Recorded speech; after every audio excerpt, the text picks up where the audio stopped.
Let me tell you guys what's going on, okay? Argy, Red Mage, we good? Because you're on. A PowerPoint dissertation on why the game changers are my safe world. Hey, thank you for getting us started, Phil. Thank you, thank you, thank you. Oh, I'm gonna refresh the Tiltify thing. Let's do that first. Yeah. Tiltify. Oh, we in, boys. Okay. Here we go. We have some objectives today. Like you do in any good PowerPoint presentation, we are going to assess the direct link between dad jokes and emotional security. We're gonna study why no one feels judged on this team, but everyone feels judged on this team. We're gonna show that no chill is our collective safety blanket.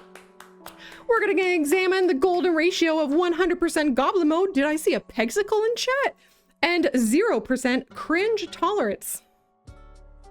We're gonna reverse engineer the ever-loving shit out of our team chemistry. And we're gonna experience an unreasonable number of diversions and sidetracking, because sometimes I just want to follow where my thoughts take me, and every now and then when I do, it leads to something really philosophical and deep. All right? Okay? We good? All right, let's move on. Thanks for the donations. All right. Intro. Part 1. Oh, I have a button for this. Oh, there's the donors behind me. Fuck, I'm fucking prepared, boys. All right, so now just in case some of you aren't familiar with me, I would like to offer a quick introduction. My name's Toadie. I play strategy and management games, and I'm not usually this sunny and happy. Usually I'm just a big cranky bitch. Volume check on that, boys? Lads? Because I am a cultured motherfucker. No faith, fuck you! Okay. Thanks, guys.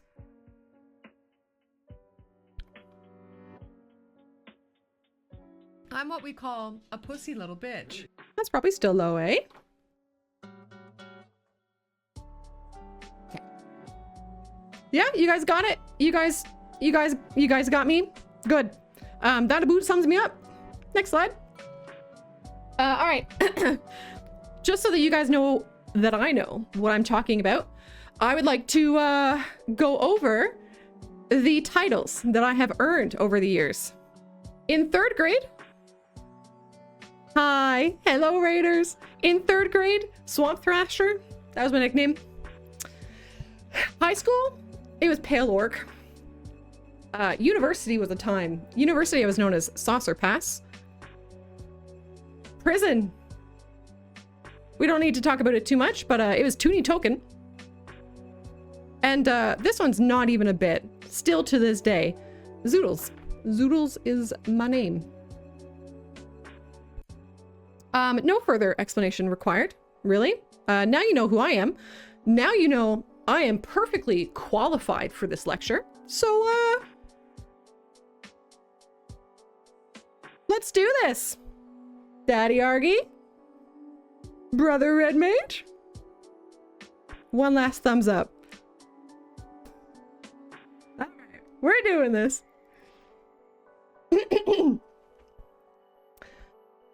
We're gonna do that. Hey, it's up there, boys. All right, so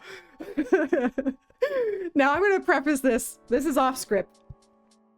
My writing got stronger as I went on, so you just bear with me, all right, guys? Bear with me here. Who better to start with than the reason any of us are here? Our fearless leader, Argy. Now, Argy is a man of many talents, streamer, improv extraordinaire, and possibly the only king I know who spends his Sundays screaming across 3 octaves every time a JPEG moves. I've heard that man hit notes Mariah couldn't. Argy is the kind of leader who doesn't just lead with a crown, he leads with kindness.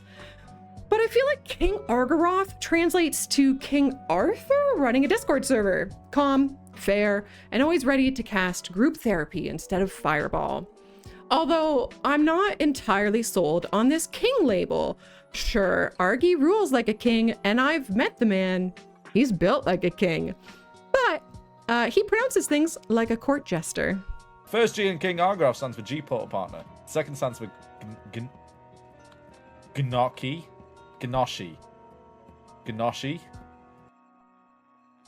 Shout out to whoever came up with that original G-Portal line, by the way.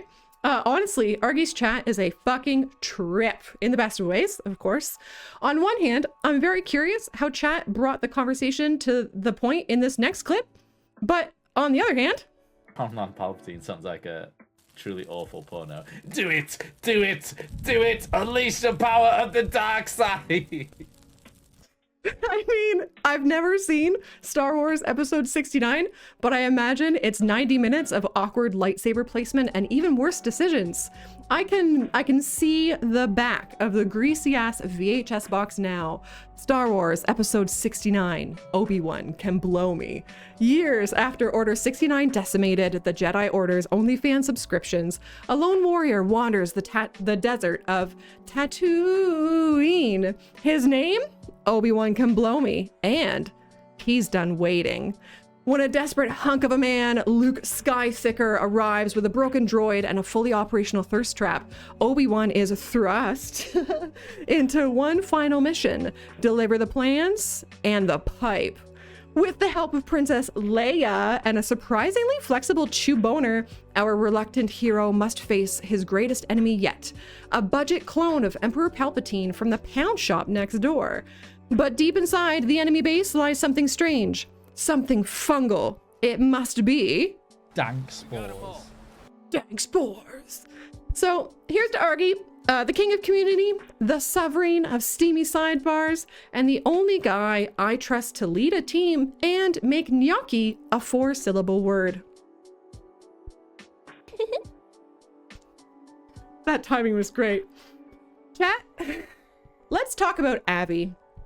Yes, this list is alphabetical. I did try not to, and then I blacked out and woke up after organizing my spice rack by emotional tone. So Abby, Avinus? I'm realizing right now, after being on this team with Abby for well over a year, that I have no idea how to pronounce her name. So, Abby. It feels like Abby has been on Twitch so long that her first chat message was in Old English with an E after old. And I say this from a position of respect. I look up to Abby so much as an old school creator. She's the kind of a streamer who doesn't need a face cam. Yes, she has this sparkling personality, but we can't analyze Abby without bringing up her voice.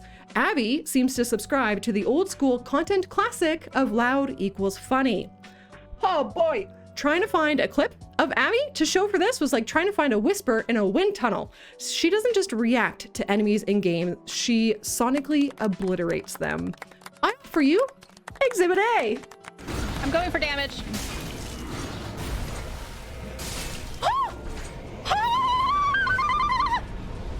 I don't know what that sound was.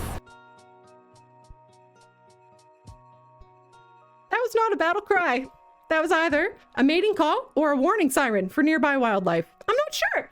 But thanks to modern graphic design technology and a deep misunderstanding of Photoshop ethics, we now have Abby in her final form. But to be real for a sec, Abby is a woman of range. Exhibit B. No. Oh, that's heartbreaking. Are we gonna kill her now? Even her vocal range. I'll spare you the screaming this time, but immediately after making my ears bleed in another clip, I heard her gently, calmly say, Have you guys seen that video of the cat? I know, that's enough, right? That's enough to know exactly which one I'm talking about. And chat, I have the same question. Have you guys seen the video of the cat? Here's the thing about cat videos. They're not videos. They're a threat. You don't watch a cat video, you accidentally lose 3 years of your life to them. 1 second, you're watching a kitten fall off a table. The next, it's 4 a.m., you've watched 17 cats doing taxes, earned a PhD in feline social anxiety, you're emotionally invested in a rescue tabby named Alan who's learning to trust again, and you're crying over a video titled, "He waited for the bus every day for 10 years, with the little fucking crying cat emoji at the end. And every cat has the same look in its eyes, like it knows it could end you in your sleep, but it's waiting for the most inconvenient moment possible. Like, oh, you've just built IKEA furniture for 6 hours? Time to piss in the drawer. They sit in your laundry, they drink out of your cup, they throw up artistically in the exact spot where your bare foot will land at 6:27 a.m. like it's abstract expressionism. And we think it's instinct? No, it is not instinct. I have a theory. You know, when your cat's sitting in the next room in a box that shouldn't physically contain them, eyes fixed on a point just behind your soul, you think, oh, they're being mysterious. No, they're recalibrating. Cats don't nap, they hibernate between crimes. You think you've trained your cat to sit before dinner? Nuh-uh. You've been trained to perform a daily dinner musical for one extremely judgmental audience member. You know how cats lay on your phone, paw at it, swipe like they're doom scrolling, are generally just obsessed with your phone? The other day, I caught mine trying to open Duolingo. They're learning Spanish now. They're probably trying to unionize. I said to him, his name's Facetious. I said, "What are you doing, Facetious?" And he just blinked like I was the sussy baka. And that's when it hit me. He's not just being cute or confused. Duolingo was just an alibi. He was watching cat videos on TikTok. They see what the other cats are doing, man. They're learning, they're coordinating. Cat videos aren't a trend, they are a network. You know who I thought was a cat for an embarrassing amount of time? Cat. Because, like, everybody calls her Cat. But you know how your eyes just kind of go when reading things? I, of course, read Cafe Foxtail as Cat Cafe Tail, which sounds like a failed indie game where you date baristas and get toxoplasmosis. But anyways, Cat is a trans meme queen ASMRing, do they call it ASMRing? Fox VTuber who radiates empathy, kindness, and comfort for queer folks online. And I'm a damp slice of white bread who gets overwhelmed when someone sends a GIF in the group DM. But just in case you don't know or don't get who Cat is.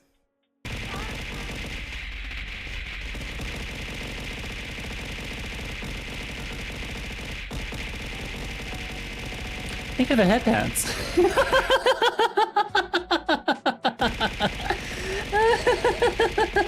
Oh my god.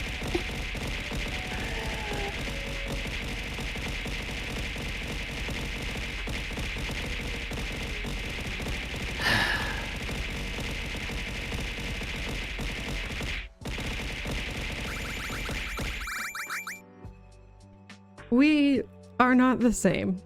A flesh tuber and a fox tuber coexisting peacefully, natural enemies in the wild like a spreadsheet and a vibes check, but teammates on Twitch. I didn't know Cat before she joined the Game Changers, but when she arrived, I thought, wow, she's lovely, wholesome, wise. And then I saw her chat throwing digital pickles at her, which, shockingly, is not how most of my friendships start. But you know what? Maybe they should. And then I saw her saying, I like sniffing feet. which is, in fact, how most of my friendships continue. So I'm still hopeful. I mean, Cat made a world where pickles raining from the sky feels safe. Who wouldn't want to befriend her? But let me be an old man for a minute, please. I have this emote for a reason. And don't worry, this old man bit gets better later. But I like to lick feet. No context, no explanation, sniff feet, who knows?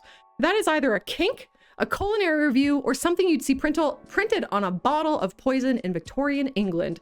Meanwhile, the pickles, dozens, hundreds of them flying at her model, not even metaphorical, literal JPEG pickles, assault by PNG.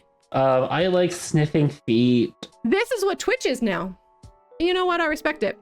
But Cat's not just on Twitch. She also runs 3 YouTube channels. 3! That's not a content pipeline. That's 3 full identities just out there coexisting like it's normal. One day, she's reacting to trans memes. The next, she's whispering gently about frogs for 25 minutes. Then she's in a boss fight with a creature made of regret and particle effects with a Twitch chat full of digital pickles. And it works. Somehow, it works. You're like, this is exactly what I needed. Cat's basically a whole friend group in one person.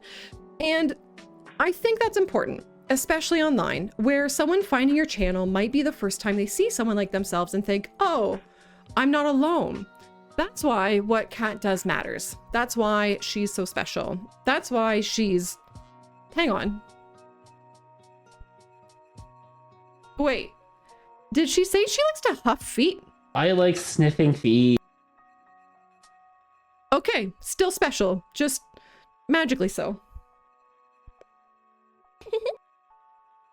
My magic of choice?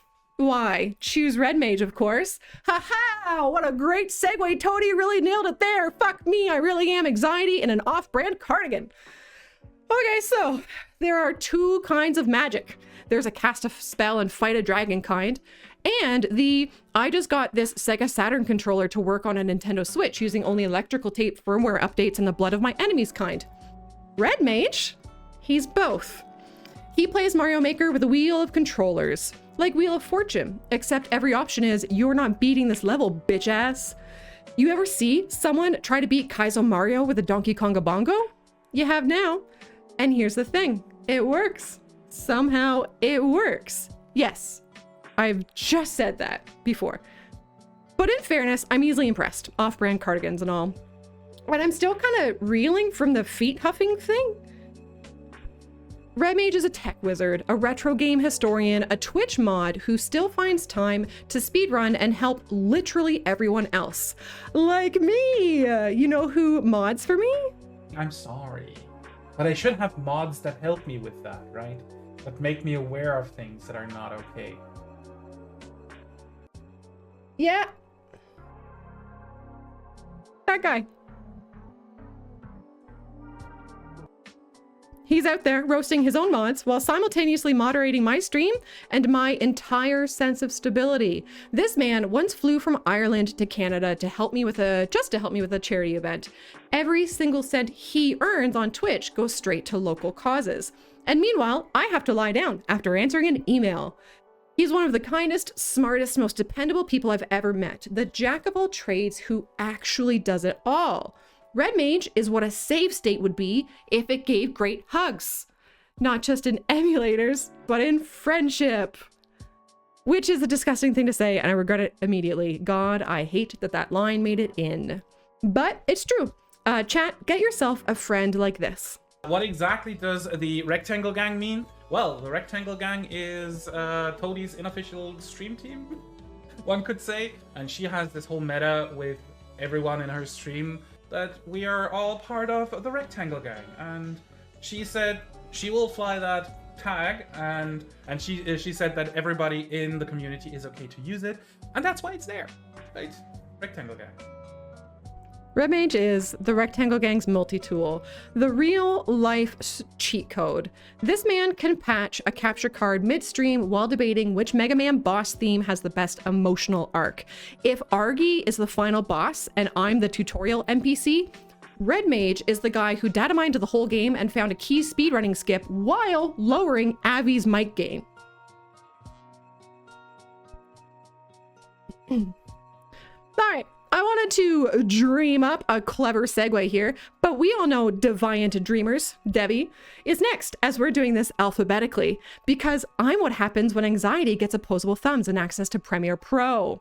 Devi, though, Devi is what happens when you give kindness a stream key. I didn't know Devs before she joined the team, but now she's one of those people I can't imagine not having in my life. She's just there with 37 emojis, and you got this lovely in your DMs that hits harder than therapy. And suddenly your day is better, even though you stepped in cat sick at 6:27 a.m. On stream, Debbie plays a lot of RPGs, but not just that. She also paints the characters digitally, as in by hand. As in, she'll spend 8 hours rendering eyelashes and still find time to react to your stupid Discord meme with 14 equally uniquely chosen emoji. But my favorite thing she does on stream, no contest, is this. You basically need a nat 20 or you're gonna fail. I know. Oh boy.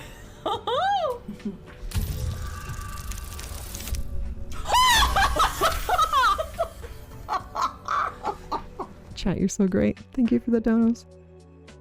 You ever hear the phrase, the apple doesn't fall far from the tree? Well, in this case, the apple, the tree, and the whole damn orchard are reacting to Baldur's Gate cutscenes in perfect sync. And speaking of Baldur's Gate, Debbie has played more of that game than Larian Studios, but despite her 84 million hours logged, she still seems divided on certain aspects of it. She goes from this. But what inspired you to pay him a visit? I wanted to get my freak on. To this. Something clinks among the coins. I'd be more. Which is absolutely fair. I'm so sorry. Everyone in that game is a pansexual god, and the camera has no shame. Chat, let's get the boomer emote back up for a sec. Video game graphics have gotten too realistic. Back in my day, flirting in a game meant two sprites blinking at each other from opposite corners of the screen. No voice acting, no slow camera pans, just a vague implication that someone might hold hands if you pressed A fast enough. And now it's like, would you like to romance this detailed 4K half-elf whose cheekbones were motion captured from a model in Milan? No! I just wanted to equip a +1 sword, not get emotionally compromised by someone's jawline geometry. So yeah, video games are horny in 4K now. I'm too old for this, and Debbie is an absolute force to be reckoned with. But let's not pretend she's alone in that energy. Here's Forever Julia bringing the same vibes, just with more Cloud strife. I need a moment though. Oh my god, he's looking at me. Fuck, I can't. Holy shit. Did you guys see that? He just fucking turned around and like, he moved by himself. I didn't move him, he moved. Oh my god. Wow. And better sentence structure. Oh my god. Cloud. His arms. You could write poetry about his arms. In fact, I did. No, I wrote poetry about his sword. His giant sword. There was a haiku. And apparently, Cloud's arms haven't been the only sexy subject for Julia's haikus. You asked for it, and here you go. A haiku about happy endings. Are you ready? Ahem. For a happy end, just call on your friend Lawful. He's got all the wood. Julia works in the literary world, which explains a lot. You give someone years of writing workshops, a library card, and access to Final Fantasy VII, and suddenly they're out here crafting thirst tweets in iambic pentameter. Talk about big brain, this motherfucker translated the Tunic manual before she even collected page 54. You ever play one of those games where the entire plot is you're confused and that's the point? Tunic, Outer Wilds, Inscription, the recent hit Blueprints. The genre is called Metroidvania because I swear these games aren't testing your reflexes, they're testing whether you've ever defended a thesis and how recently you've napped. You finish a puzzle that isn't hard, it's just gatekept behind a philosophy minor and a deep need to distract yourself from unresolved childhood trauma, and the reward is 14 new questions and a map that screams like Abby's seagull streak. No sword, no health, no key, just an emotional breakdown written in wingdings. Like in Outer Wilds, no upgrades, no skill tree, just here's a tragic space story and 22 minutes of existential dread. And Inscription? That game starts as a card battler and ends with you questioning whether you ever existed in the first place. Which is why I think I have bonded with Julia over these games. Because while I'm busy questioning if I ever existed in the first place, she's already translated the ancient runes, solved the star map, and written a thesis on its use of metaphor. Julia is the kind of streamer who speaks so gently, you lean in. Then she claps at something in the game and you fall out of your chair. Like, no, really, she has this adorable little clap she does when something catches her off guard. I can't describe it, so I'm just gonna show you.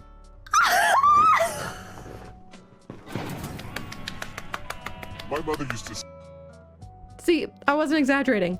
I noticed this months ago, and now it lives rent-free in my brain, alongside like 30% of the Tunic manual. Julia is a variety streamer, but what really makes her streams stick with you is the way she cares about words, about language, about meaning. It's not just a performance, she makes you feel invited. Even when she's geeking out about something you don't know, you're still in the room with her, like a friend explaining a book they love. And sometimes there's this moment. You've just translated an in-game ancient language, not for loot, not for plot, just for the quiet thrill of understanding something the game never asked you to. Julia's there, soft-spoken and certain, explaining a theory about time loops and the emotional decay of the self, and you think this is it. This is the moment you understand everything, the glyphs, the timelines, maybe even how to fold a fitted sheet. And then your cat steps on your mute button and you realize you've been staring at a fox with a stick for 4 hours while Julia's already moved on to the next mystery. So you sit there in the soft glow of your monitor and you clap just once, just to see if she'll clap back. And if she does clap back, well, that's how cults start. I just hope they let me bring my spreadsheets and run the occasional emergency vibes drill. Hey, speaking of Golf House deep drilling me, I could introduce our next teammate. My name's Golf House, and I don't wear pants. And I've been doing this for about an hour and a half now, and you know, I've been drinking Smirnoff Pussy Cooler number 3, and I really need to visit the little mayor's room. But frankly, Golf House knows best how to make an entrance.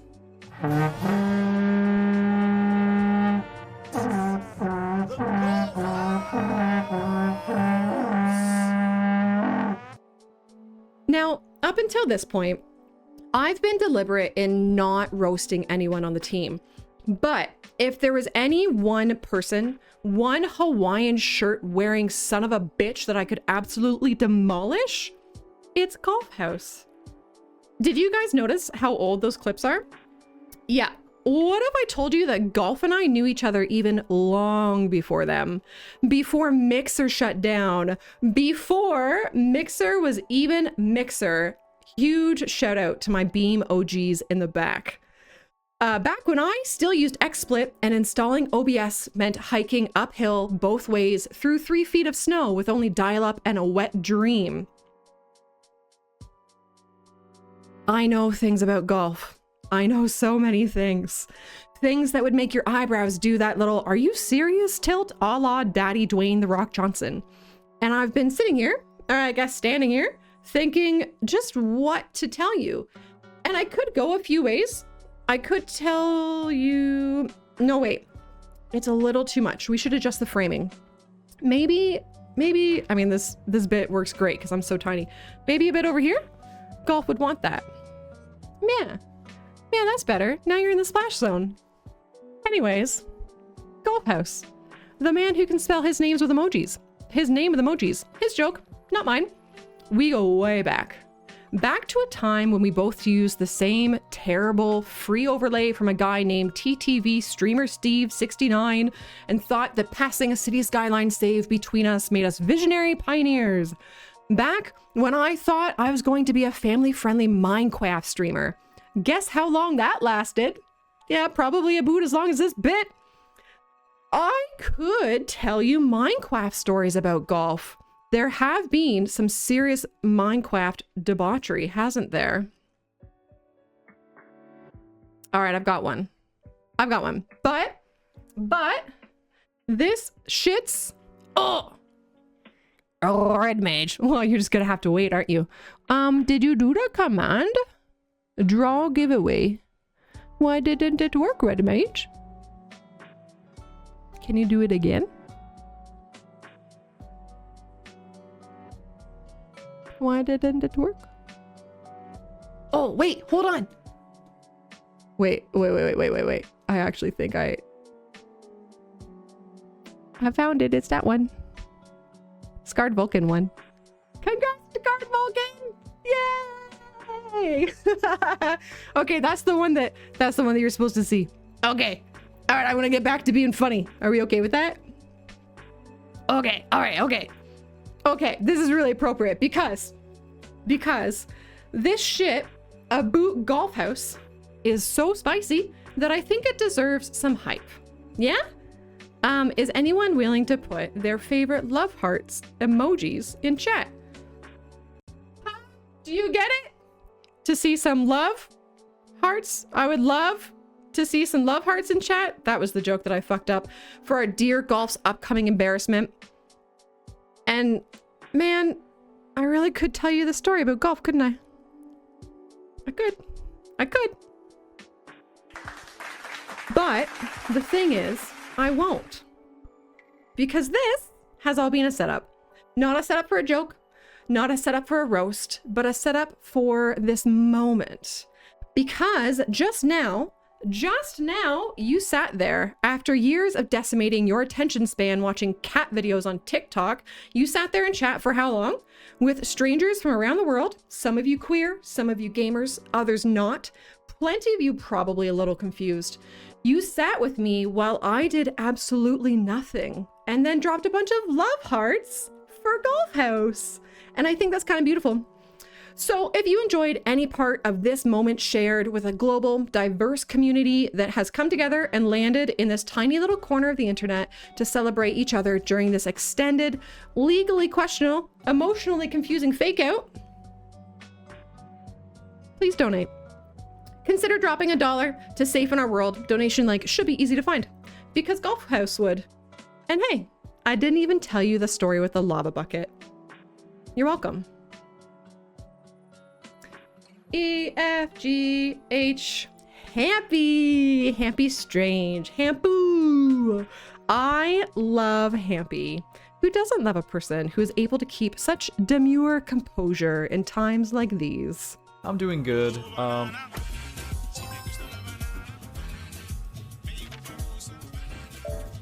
What the fuck? It's Wednesday. All right, maybe they get a bit expressive when the pressure's on. Okay.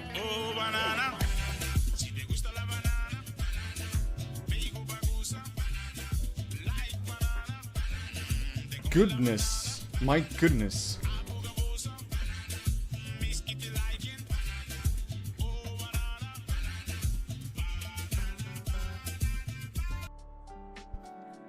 All right. Just one more raid clip.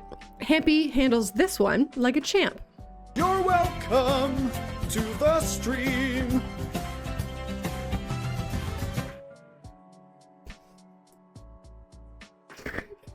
Honestly, being a streamer is tough sometimes.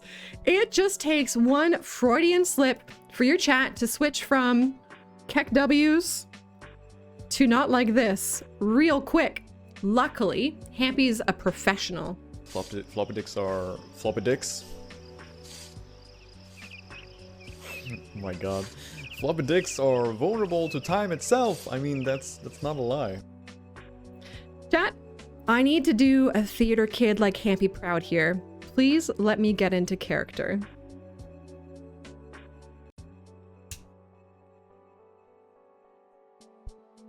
How's this gonna work?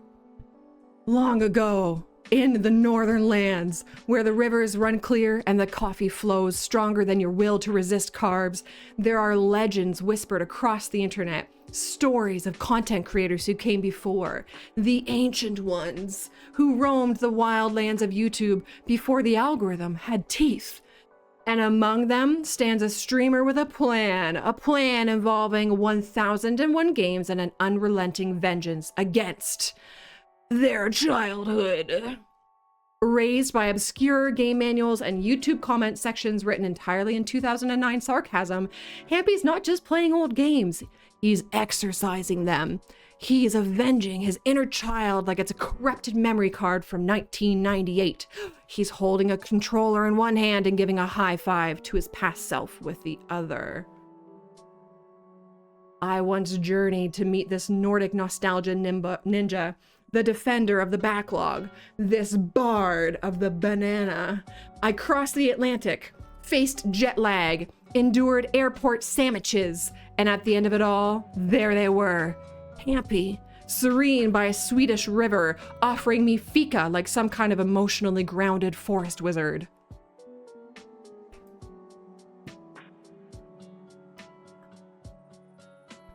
Then we hit the pub and solved all the world's problems over a few pints. Don't worry, we wrote the solutions on a napkin, so if the napkin survived, so will society. And over these years, Hampy has inspired the rest of us to make things we never thought we could. After watching Hampy's performance at the end of last year's changelog, I was so inspired I wanted to create something just as impactful. Hampy made music, so I made comedy, which honestly is just music for people who can't sing and have too many opinions. So hey, let me show you some comedy. Bananas! Speaking of bananas and childhood nostalgia, back in school, I remember the time my sex ed teacher walked into class with a condom and a banana. Said, "All right, class, today I'm going to show you how to use a condom." And Bobby next to me muttered, "With a banana, really?"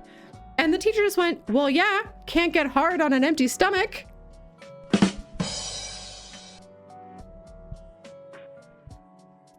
All right, chat. Remember, we're doing this alphabetically because if we weren't, I'd have to start the entire PowerPoint over from scratch in a different font after a cry. So please meet Lady Tokala. Let's start with the facts. Toki's German. She plays RPGs. Her voice is soft enough to lull a bear into hibernation, but she's not afraid to swear like that bear just insulted her Dragon Age romance choices. Also, she's had more hair colors than I've had balanced meals this week, and somehow pulled off every one of them. It is starting to feel personal.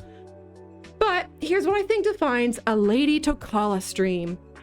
You'll tune in, and it's calm commentary from Tokes, good vibes, maybe a Souls game. You think, wow, this is really relaxing. You blink, and suddenly...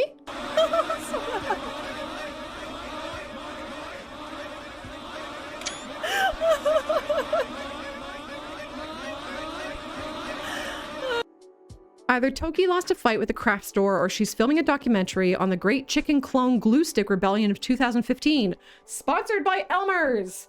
I feel like if Toki brings this clip and Kat brings the pickles, they get promoted on the spot. Instant co-admin status in the cult that Julia and I accidentally founded earlier. Now, let's talk comedic timing. I want to do stuff with this outfit. So much stuff.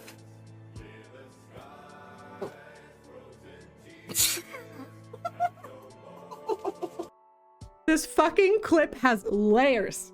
That's not just a blow-up gag. That is a narrative arc. That is a humble beginning, a rise to power, a final reveal. Shakespeare could never. Side note, Twitch is weird, right? Like, it's the only job where you can say, "Thanks for the $5," while dressed as a Victorian maid, fake crying over a Minecraft cow funeral, and being applauded by a chat full of usernames like feet pics for Jesus. I like sniffing feet. We're one minor graphics card update away from becoming full-time cyber jesters. I'm not even streaming anymore. Like, I'm just doing stand-up in a haunted mirror. All right, I'm sorry. But while we're on tangents, this one is actually relevant. Like, internet cat videos are my Roman Empire, I swear. Gang, I discovered that Toki is in on the conspiracy network, man. She's adding to the cat video training. Check it out. 3, 2, 1.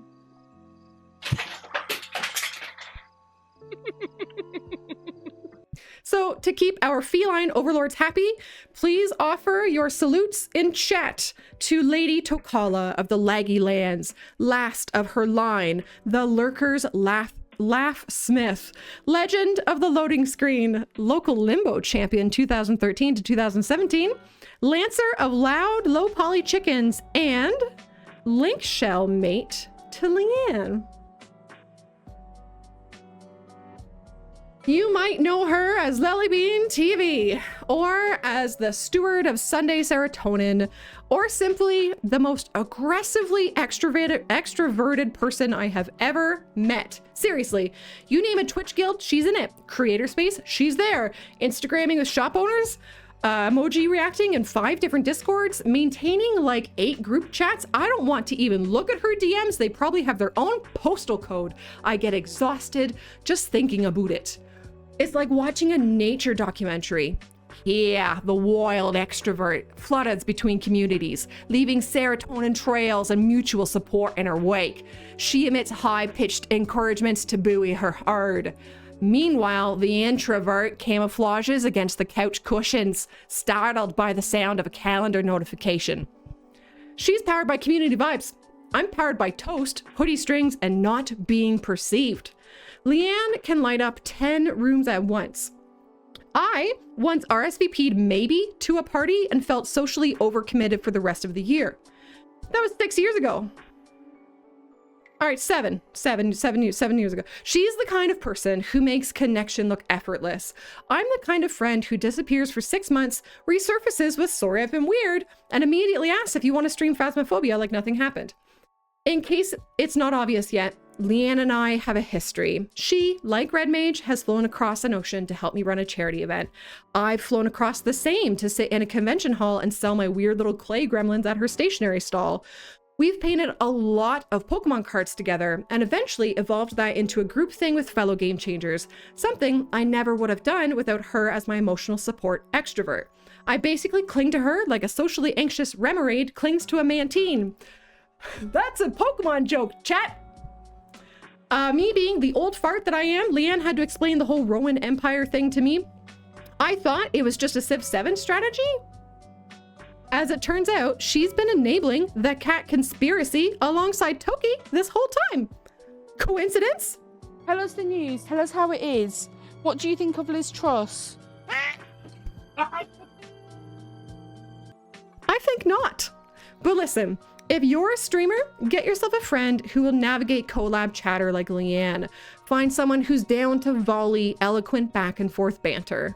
But then he goes blah, blah, blah, blah, and then gets it out, right? So He does what, Toadie?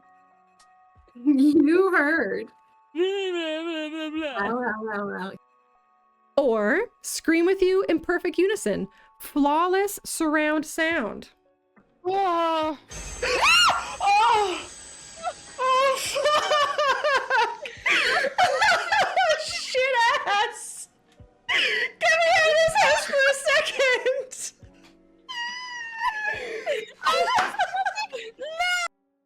And of course, ready to foil your sarcasm with weird. if I said it, it would be weird. I don't think it'd be weird. I think you make things weird by saying that they're weird. You know? Yeah, well, I'm British. Okay. But Leanne isn't just my favorite British empath. She's also a prolific small business owner. And if she hasn't mentioned that she's a small business owner to you, give her 2 minutes. She runs an online stationery shop with stickers, washi tape, art prints. She paints, she journals, she digitizes. She's basically one Canva update away from being a living productivity app. And yes, she painted and animated a whole bunch of the artwork for this very event. Alongside pins, don't worry, we'll get to him. Leanne has been the creative backbone of this whole campaign, and I will never forgive her for making it look this good. Speaking of painting, here's the cycle of every Leanne art stream. Step 1, this is awful. Step 2, I'm so bad at this. Step 3, she paints a fucking masterpiece. Step 4, oh, I'm actually kind of good at this, aren't I? Every single time.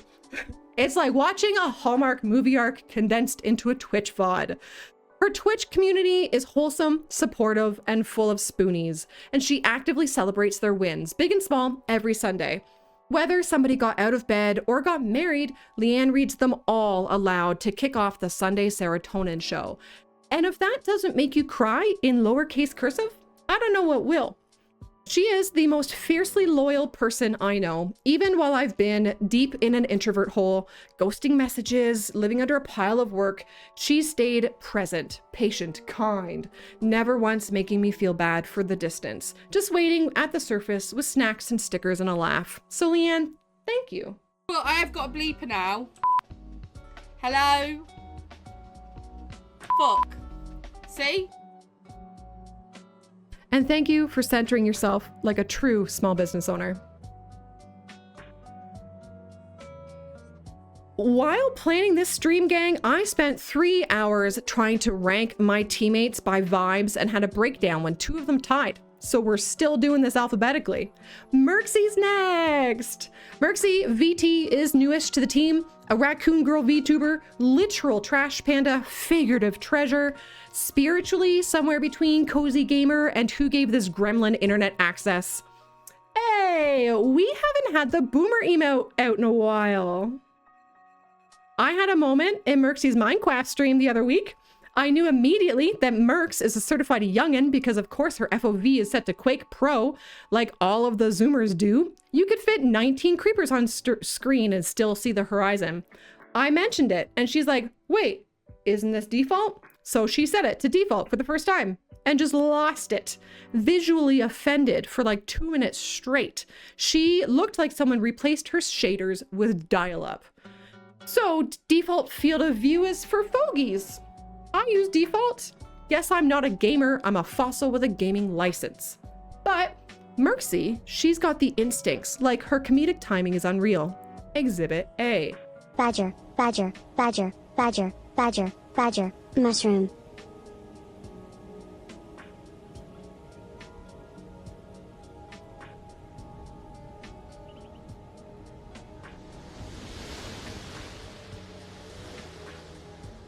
The fuck was that? Exquisite delivery. She's not just a VTuber, she's a vaudeville trash panda with a headset. Exhibit B. I'm not peeping. I don't peep. I lurk in the shadows and in your trash can. I don't know if she was role-playing or confessing. It doesn't matter. She's on the team now. She can lurk in my trash can any day. I really could spend forever talking about Merxie's warmth, her energy, her chaotic genius. But instead, let's talk about raccoons. You ever look at raccoons and think, that's me? But metaphorical. Like, they've just given up on the illusion of normalcy. You're meal prepping, masking as a fully functional adult, and 5 feet away, a raccoon is shrieking over an Arby's wrapper like it contains the soul of a roast beef sandwich. There's no shame in raccoons, just vibes. Vibes, noise, and a grudge against suburban compost bins. And they've got hands, actual hands. Do you understand how close we are to raccoon civilization? The only thing stopping them from running a society is the fact that they haven't figured out capitalism. And honestly, I think some of them have. I think they just looked at it and went, nah. That's why I respect them. Gang, if a raccoon rang my doorbell right now, screamed at me, and handed me a sticker, I would say, holy shit, Leanne sent you, didn't she? You know how I just said that raccoons might one day overthrow society? Well, if that day ever comes, I'm picking Murphy OWO as our ambassador. Murphs is pure joy in chaos in equal measure. Loud, literal, aggressively queer, and governed exclusively by Murphy's Law itself. They've got sugar gliders, houseplants, a tarantula, and the personality of a cursed Pokemon evolution who makes everyone in chat feel seen. And they lift. Like, lift. Look at this adorable motherfucker. And the sugar glider too. Meow.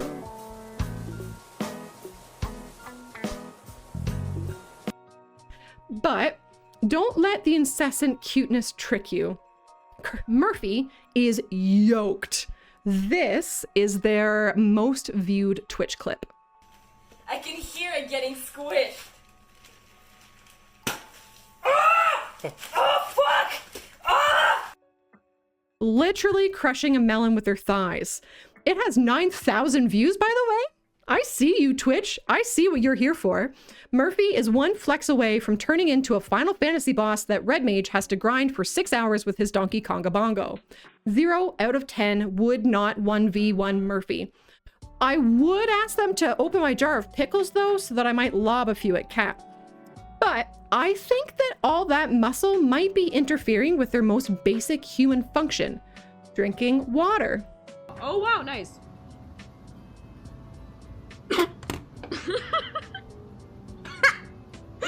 I just inhaled some water. Oh my god! Yo, I just died. Murph. Sweetie. please. That's not what hydration is supposed to sound like.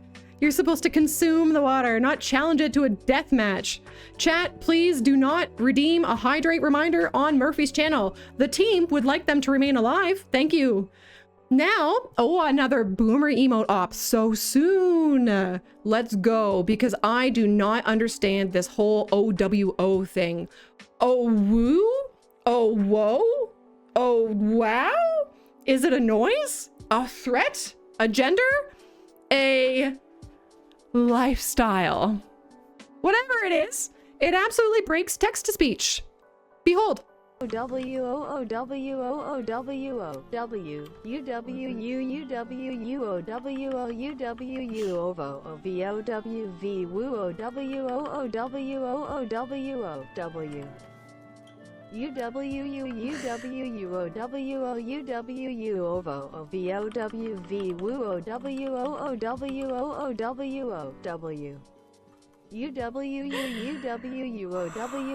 just keeps going. I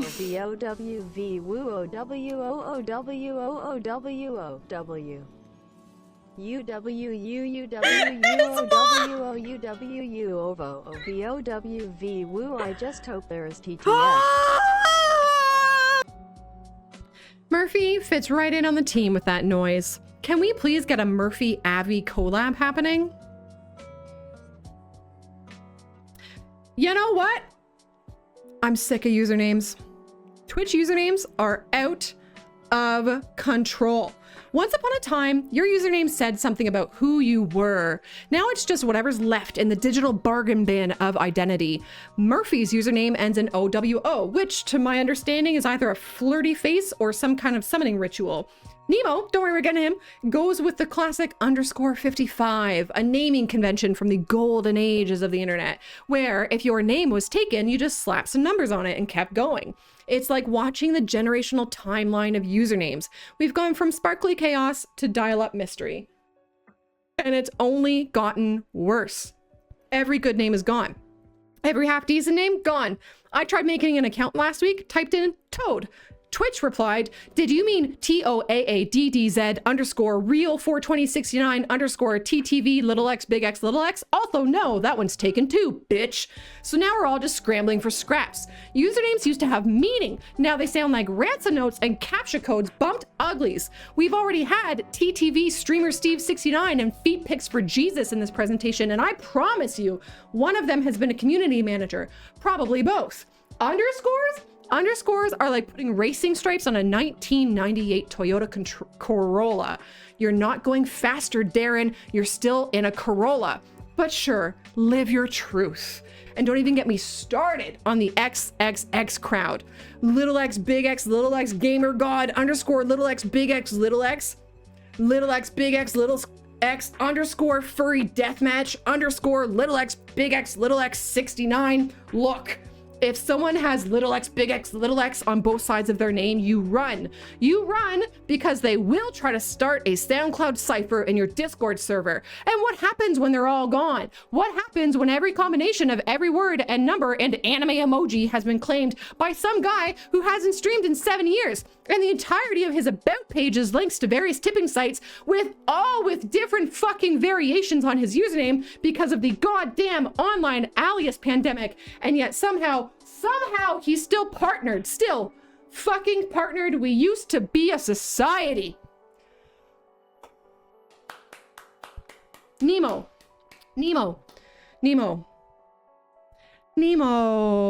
Look. Some people yell because they have a flair for the dramatic.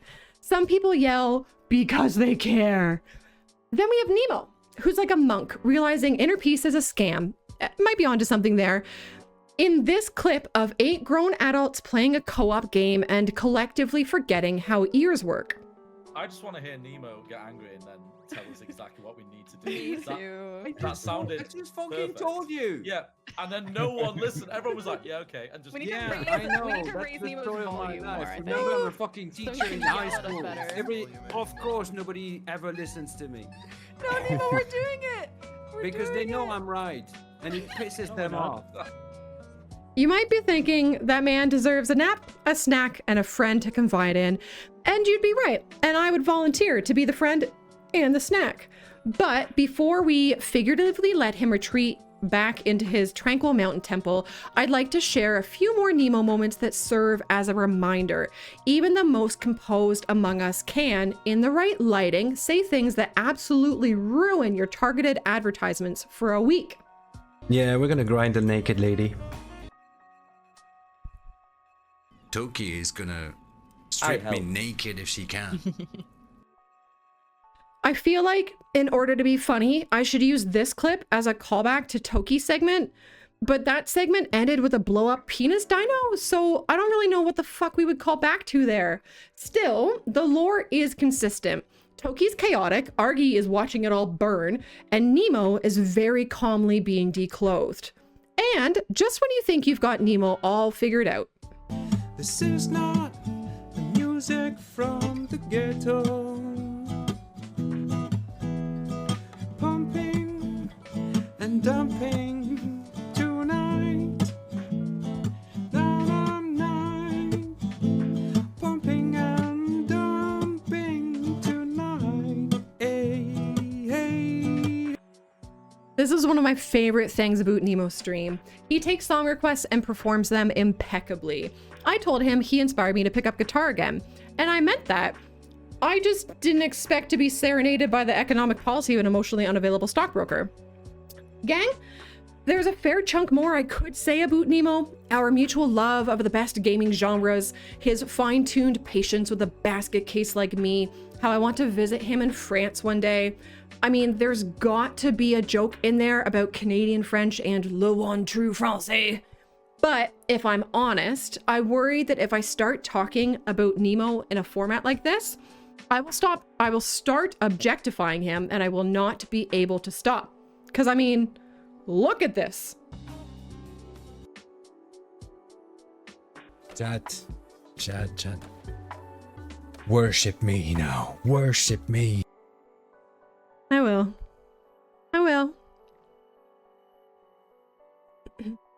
All right, say it with me, chat. I am the kind of person who has a favorite paperclip and a backup favorite paperclip in case that first one gets bent. I am the human equivalent of a sock drawer organized by childhood trauma. That means we sing LMNOP and come to Pegsicle. Pegs plays Infinity Nikki like it's a high-stakes job interview to become the next Disney princess, and you bet your ass they're acing it, tiara and all. They're loud in all the right ways, progressive as hell, and this part is crucial, they love animals with the intensity of a Swiftie in a Ticketmaster queue. If a bunny, a cat, and a confused pigeon all needed CPR at once, Pegs would somehow save them all and stream it in 1080p. Pegs' streams are full of friends and volume and glorious mess, and that's exactly why I love them. It's social energy the way nature intended. Passively, through a screen, eating dry cereal and pretending I'm the off-camera roommate in a sitcom I never auditioned for. I'm not in the conversation, I'm just ambiently near it, like a houseplant soaking up banter. You know the rhythm now, right? You know the clips are ready? And we've talked a lot about cat videos so far. Lots of game changer kitties, so many cat personalities. And yet I think Pegs is the only one here who has achieved true feline fluency.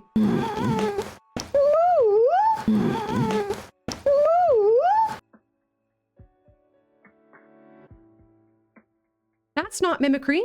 That's interspecies negotiation. That's a peace summit in 2 syllables. Somewhere a raccoon is taking notes. But Pegs' real power? God, I love enjoying Amanda. Enjoying Amanda? Annoying Amanda. God. That was a... Well, that was a slip if ever I said one. I love enjoying Amanda. That composure, after the absolute Freudian drive-by, most people would short circuit. Pegs just laughs and turns it into content. That's elite streamer poise. That's the kind of recovery you only get from years of sailing the Sea of Thieves, where the ship's thinking, your crewmates are screaming, and someone's playing the hurdy-gurdy like it's a Tuesday. And like all variety streamers, Pegs has now been claimed by Twitch's latest collective hyperfixation, Repo. For those who don't know, it's a semi-sinister vibes game where one loud idiot can get your whole team eviscerated if they sneeze too hard. So, with that knowledge... I have a jar of piss.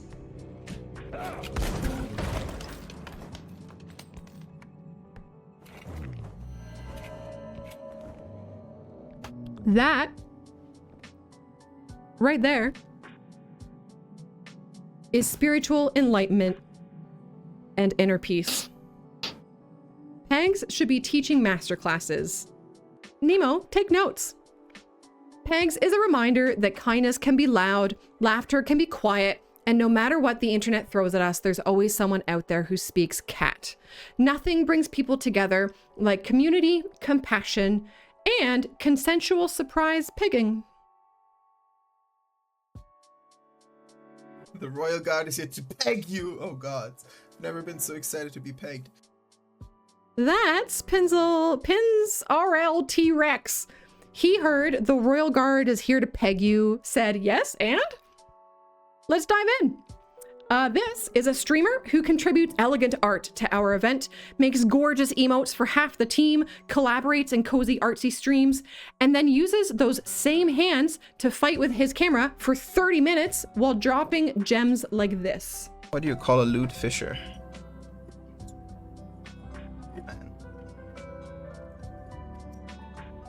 God damn it. That catches things and traps. A masturbator. Thank you, Pins, for doing my job for me. That's the segment, folks. Good night. No, but really, Pins is the kind of guy who can lull you into a trance with Outer Wilds ambiance, then break the spell with a one-liner that would get him banned in Club Penguin. And when it comes to hydration... Goddamn, Dave. I'll go get some more water. Okay, fine. Be like that. Fine. Earlier, Murphy choked in their water. Pins, meanwhile, is personally offended at the human body's audacity to have basic biological needs. Jury's out on which is worse. But may I please show you a moment that made me question my entire existence on this platform? This is not how a responsible beaver behaves. Behaves. This motherfucker. He played Timberborn, a game the Mechanistry literally invented for me, the token Canadian of the team. He wore a costume. He made my style of shitty-ass pun, which already feels like mild identity theft. But it gets worse, because I'm not just me when I play Timberborn. I'm that guy Steve from Canada, a character I invented with the express purpose to yell at beavers about zoning laws. And then Pins makes up his own character, Billy, and played me playing Steve from his own entirely new fictional direction. So now we're in a situation where Billy is cosplaying as Steve, who is a version of me being played by Pins, who is drawing emotes for Leanne, who's not even in this clip, but somehow I feel like she's judging me. I watched it live and I genuinely blacked out for a second. I had a full existential crisis. Like, is this a live stream or a performance art piece about the limits of selfhood? That is not imitation, that is a psychological escape room. Which brings us neatly from one form of identity crisis to Rakai. A man who is so confident in who he is, he lets you change his hair color in real time. Rakai is a VTuber with a fully human model, which sometimes messes with my brain. You ever look at a digital man and think, yeah, I trust him with my secrets? That's Rakai.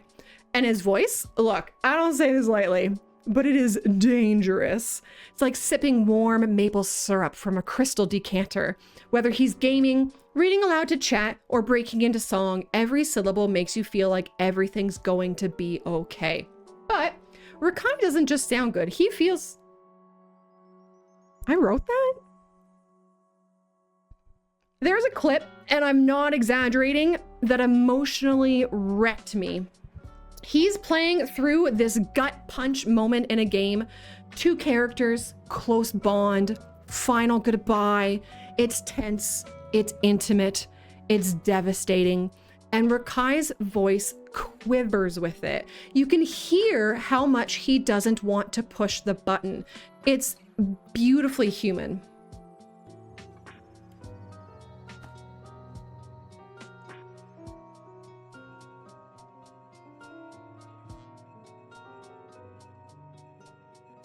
I can't stay. You have to stay. I'm not gonna let go of that S key. Because I think if I let go of that S key, he's leaving, right? I have to let go of the S key. But what if I don't, chat? What if we just let the stream run forever? I'll just keep my finger on the S key.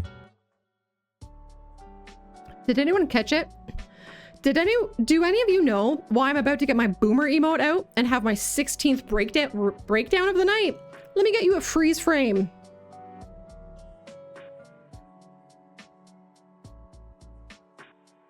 I repeat. Close character bond, parting ways, tense, intimate, devastating. Rakai doesn't want to make it happen. He breaks through his PNG to be so incredibly human with emotion. Then these fucking VTuber eyes start blinking out of sync like he's possessed by a Furby whose batteries are running out. I'm sorry, I was in that moment. I was having a real emotional experience. And suddenly I'm watching a Pixar character mid-render, like a classic Unity glitch, blinking in separate tax brackets. Twitch has changed, man. Back in my day, if your face did that, we called a doctor. Now, it just means you didn't calibrate your eyelid physics. Like, I get it. I'm old. I am getting so old. I'm making some pretty wild mistakes. You ever drop your phone in the toilet? I did. And then I asked my kid what to do with it, and she said to put it in a bag of rice. So I did. Great. Gang, you ever drop a bag of rice in the toilet? Things were so much simpler when it was just the French version of the ingredients on a bottle of shampoo that we used to entertain ourselves while we were dropping the kids off at the pool. Anyways, I remember the internet before VTuber was a word. The only avatars we had were Bitmojis with CPTSD, which we just had to call getting dealt a shitty hand in life. If I wanted to express myself, I had to do it the old-fashioned way, while being quirky and spelling cool, K-E-W-L, in RuneScape chat, when old-school RuneScape was just before, during, and after-school RuneScape. Meanwhile, Rakai's over here, blinking like a cursed animatronic, and somehow still breaking my heart. I don't know how he does it. He's got the voice of a lullaby, the emotional range of a Shakespearean actor, and the facial animations of a Skyrim NPC on launch day. I would die for the man, but I would blink normally while doing it.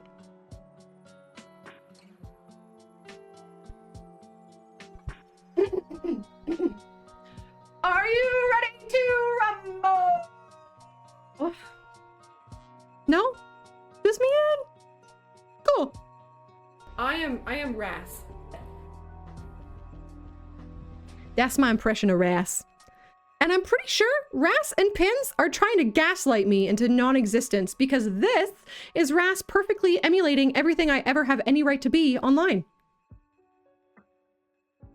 Oh, I broke again. Guys, I don't know why this one breaks. Oh no. Hold on. Oh no, I don't know what to do when it breaks. We got some serious wall breaking here. Hey, Argy, can you tell funny jokes in chat really quick? Chat, how are we doing? Everybody all right? Everybody good?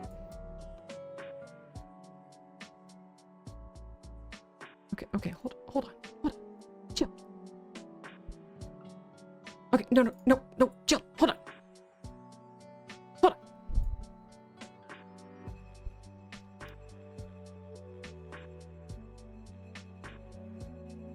Alright, let's try this again. Alright, let's try this again. I am Ras. Oh wait. Remember Tony's in the line about Rakai. Oh, it just broke again, eh? Oh!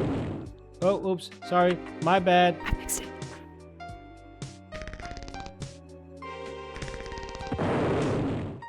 Sorry, my bad. Where were we? Seriously, Ras? A city builder? Fumbling with controls? Apologizing profusely while you end digital lives with your mediocre gameplay? All while being an old fart to boot. I have never had an original thought in my life, have I? He did my genre, my mistakes, my entire vibe, but somehow when he does it, it feels designed. Like I play City Skylines, and Ras is over there doing Curated Urban Collapse, a retrospective, now showing at your local drive-in. Look, Ras is the reason I gave the old SimCity and Civilization games a go and ended up obsessed. This man gently guided me into an era of gaming I used to dismiss as what my older cousin played while I drooled on the controller cable. I say this all the time, but my favorite part about Ras's stream setup is his Retro Rumble, where he pits 8 games from the same console against each other in a full-on elimination tournament. It's like Smash Bros, but the only person throwing hands is Ras deciding which 30-year-old game deserves to win. You ever seen a grown Dutch man pleading his case for a Game Boy Color port of Tetris? Peak cinema. Ras and I did this collab recently. It was Chef's Kiss. He played Zelda, Link to the Past. I played Pokemon Blue, but all the items in both our games were shuffled between both our games. So I'm in Viridian Forest, struggling to find a Pokeball, and Ras opens a treasure chest in Hyrule and pulls out my Squirtle, if you know what I mean. Imagine your game progress depending on a man who's methodical, experienced, and genuinely good at retro puzzle solving. Then pairing him with me, a human Wi-Fi dropout mid-firmware update in a panic spiral because I can't choose which person in chat to name my starter after. Ras did, in fact, carry me through it like a stoic Dutch uncle with a deadline, helping a toddler beat the Elite Four with 1 top percentage rat-a-tat and a dream. Now, if you're enjoying this little trip down memory lane, I would have said that I've got a spicy offer for you, but you've already blasted past it. So we hit the 100 pounds raised, so Ras and I will at some point play Keep Talking and Nobody Explodes together. I will be reading wires, he will be reading vibes, the bomb will explode, it's going to be great. Please tell my cats that I love them. Now, if you really want to make it special, make sure to be in his part of the changelog to see the twist he's got on this offer. I don't know what it is. He's secretive, but I trust him. All right, the last thing I have to say about Ras is that he has been funny since before I knew what bitrate meant, before Twitch had tags, before I had dignity. I have one more clip of this man, and it is 7 years old. That's right. Some of you were in secondary school, and Ras was already dropping streamer gold like this. You are being raided by your nightmares. You cannot escape. Cannot escape. I cannot escape. You watch me.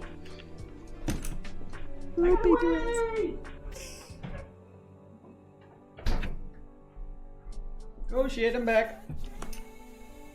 Haha. Grab the bear. Fucking shit ass. This dude cracks me up. He's got that. I've got this. Chat, there were 57 bricks in a plane. Now there's 56. What happened? One fell out. Ras is a podcast co-host, a tournament judge, an accidental mentor, a retro sorcerer, and just the only person I would trust with both my Squirtle and my heart. So how the fuck do you segue from an elderly Dutch retro gamer who's maybe just a touch too humble to a young hip-hop happening VTuber sheep with hair longer than mine and thinks that this is a challenge? Oh my god, it's so difficult being so popular. Like that, I guess. Shalorissa is next on our team roster. Everyone calls her Shan, but I call her Shal because I'm quirky and ooh-woo. Holy shit, is that what Owo is? Murphy, I think I get it.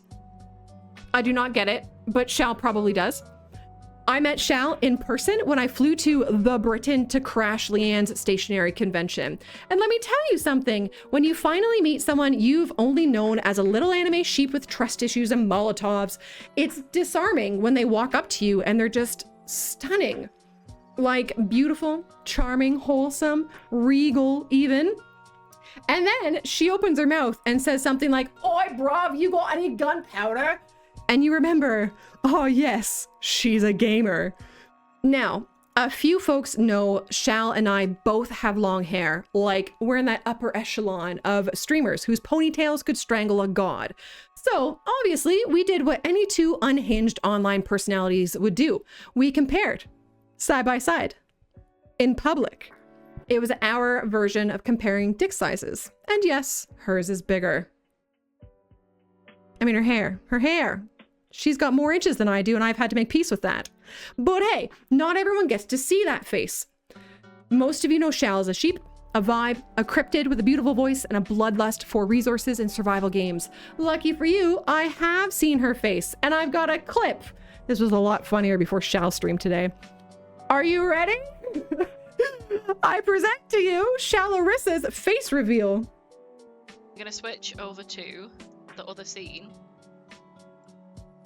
Oh my god, look, it's me, guys. It's me. This is me. Hi. Hello. What do you think? Do I look cute? No notes. Can't believe I flew to England to get catfished by a plushie. But that is the magic of Shal, right? She keeps you guessing because how can she go from being an absolute Shalarizza like this? Is it Rosalina time? Look at her. Big mommy steppies. Mario, it has such a nice ring. Yeah, it does. How about I give you a nice ring? To this. Can I jump backwards? Gimmicky.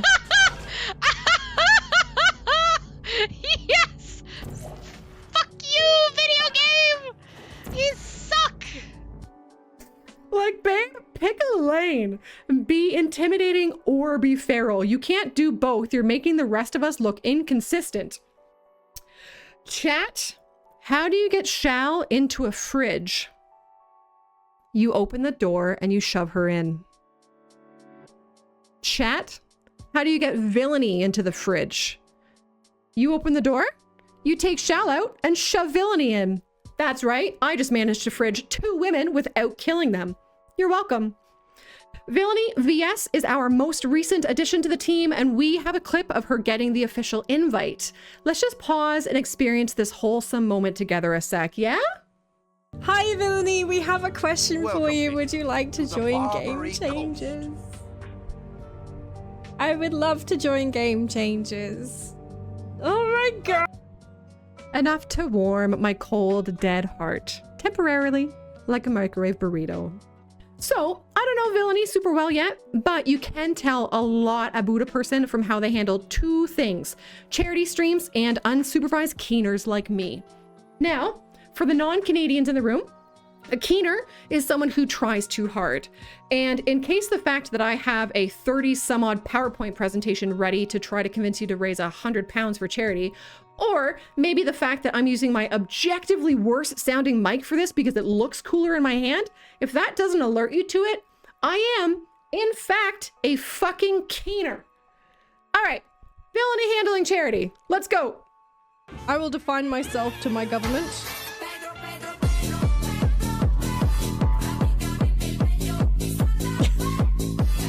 The timing of that was very interesting. Peak fundraiser energy. You raise a few quid and suddenly you've got Satan's pickle sharpied across your forehead, and you're delivering a speech like you're representing the human race for the Citadel Council in Mass Effect. I love charity streams, by the way. They're such tonal whiplash. Nothing quite like that emotional roller coaster of raising money for an amazing cause, followed by a milestone reward to sit in a pool of spaghetti singing karaoke. 1 second, you're crying about a meaningful donation. The next, Twitch chat is spamming feet cam or refund. But Villainy just rolled into the Pedro bop, didn't flinch at all. She let the moment happen, and I will define myself to the government. To finish, I will not allow my government to define me. And I knew it. This one is a game changer. I mean, Villainy showed me she must be a good person with one of our earliest interactions in the team Discord. She asked a simple question about YouTube, like real casual, low stakes, and I responded like I was submitting a university dissertation on content strategy. I just showed up like, hi, here's a 1,200 word treatise on thumbnails, retention graphs, and the socioeconomic impact of end screen optimization. I had to split it into 5 separate messages. I think at one point I crashed a bot. And Villainy didn't run. She just thanked me like I was a normal dude. So yeah, early signs are promising. Villainy is thoughtful, creative, brave enough to stream with who knows what on her face, and humble enough to pretend my reply didn't cause psychic damage with the same type attack boost. And if this is how she's entering the team, I cannot wait to see what she does next. All right, gang, we are in the home stretch now. I have a question for you. If Yed was going to throw a party and the entire Game Changer team was invited, who would not be there? Villainy, because she's still stuck in the fridge. But the party starts and Yed is dead. Why? Because he got hit by that brick that fell out of a plane an hour ago.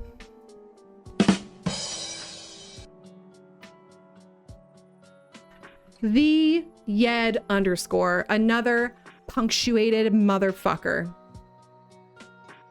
All right, you know what? I'm ending this right. We're gonna do a proper Yed tribute. Get that boomer emote out of here. We're going full Zoomer Alpha Core. No more Ohio. Shit finna hit different. Let's not cap. Yed is H-I-M. Himothy. Himbo slice. Built like a Sigma sine wave. For real on God, no kizzy. Yed memes like a Discord mod off 3 tubs of gamer subs, but don't get it twisted, this man is real. Smart, principled, passionate. He'll break down orbital math on a Tuesday and hit the streets for reproductive rights on a Wednesday. Fucking rizzed up Isaac Newton. I ain't saying he's the full package, but I did walk down the beach with him once. So... y'all know City Skylines, giving cozy serotonin sandbox vibes, my stress-free safe space. This man logs in and treats it like it's an AP physics exam. I think we technically have it, because this was all white beforehand, but in here, it is now faster. Not as high as I'd like it to be. But that's progress. So now I need to test another thing. Power. Wind turbine. 0 to 5 megawatts. Okay, so that implies that it should change depending on wind speed. Let's put it here. Let's put it here. Does it tell me how much it produces? 5 megawatts. Where did I put the other one? 2.46 megawatts. Ladies and gentlemen, the Venturi effect is in fact successful, and it does produce a more powerful wind farm. What the Sigma? Bro said, let's cook. And then he actually cooked the air. Not even metaphorically, he engineered wind. He hit us with the Venturi effect and dipped like he hadn't just dropped an orbital fluid dynamics dissertation on stream. Looked Bernoulli's principal in the eyes and said, bet. Built different. This shit, peak Yed. All right, here we go. Yup. Oh, we lost one. That's okay. We only need 2. We only need 1. We don't even need them. We don't even need them. See? We don't even need them. You think he's playing Kerbal? He's freeballing Newtonian mechanics. Rockets looking like a Red Bull can taped to 5 Roombas flying off like Mario Kart bananas, and he's just like, we only need 3. Oh, okay, 2. Oh, okay. Bro is treating orbital decay like a trust fall. But fuck it. Bro low-key ate that. This Chad coded an entire ascent trajectory optimizer and called it Nimrod. That's biblical and programmable. He's streaming it like it's MIT admissions day. His chat bussin', his code slaps, His gains peak. I could keep glazing, but I'm yapping too hard. Y'all want to see that certified STEM boy drip for real? Let's yeet. Thank you for supporting Safe in Our World and the Game Changers. Please copy the raid message in chat. Let us show Yed the love. Is he live? Is he live? Oh. Very quickly, before we raid him, I see there are so many people I could thank, but I do see we've reached the 200-pound prize, or fucking, you know, doober. So I'm gonna touch grass, because I owe you guys a grass touching. I'm just gonna mute the mic while I put it down. Can you hear me?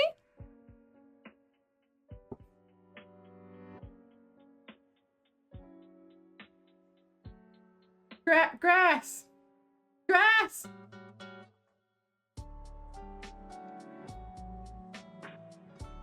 Touched it. I touched it. And I touched it. So, thank you. You are all absolutely incredible. Every single one of you, thank you for donating. Thank you for 263 motherfucking pounds. You're crazy. I'll do more thanking in Discord. I want to go see Yed. He's way funnier than this shit. He's gonna rizz you up like rizzing and our alpha core for real on God Kizzy salt frizzle bet. Thanks guys.